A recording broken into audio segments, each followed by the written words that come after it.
Et donc Jean de Laval, il avait une femme, Françoise de Foix. Voilà, tout à fait, Françoise de Foix, qui a été la maîtresse de François Ier pendant à peu près une dizaine d'années. Et lorsque Françoise de Foix revient ici au château, en fait, son mari, jaloux, l'aurait enfermée dans une pièce puis assassinée.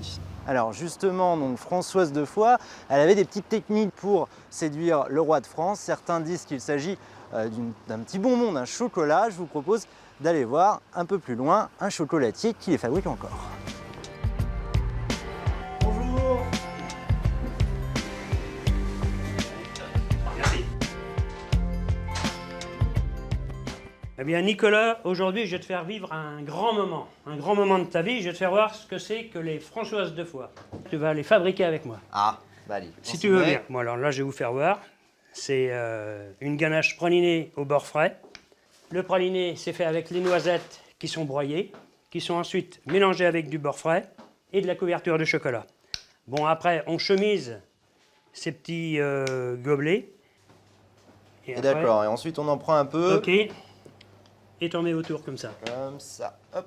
Voilà, et ben c'est parfait. Ouais. Et après, tu mets des petits raisins à l'intérieur, des petits raisins macérés au rhum. Justement, c'est là que... Ça sent bon, hein. Ensuite, on rebouche la Françoise. Il faut que ce soit bien lisse. Bien lisse. Et là, c'est terminé. Et après, c'est terminé. Alors Georges, la Françoise, on la déguste d'une certaine manière, il y a un cérémonial à respecter. Ah bah oui, alors là, je vais te faire voir. Tu déshabilles Françoise de Foix, je vais te faire voir, en enlevant la petite cassette. Alors tu fais très attention, tu mets tout dans la bouche, comme ça. Alors pendant qu'on déguste Françoise, moi je vous propose de regarder ce reportage d'archives sur la foire de Béret. C'est l'une des plus anciennes de France, elle est quasiment millénaire, on y trouve aussi toutes sortes de spécialités. Regardez. Hop. Ah non.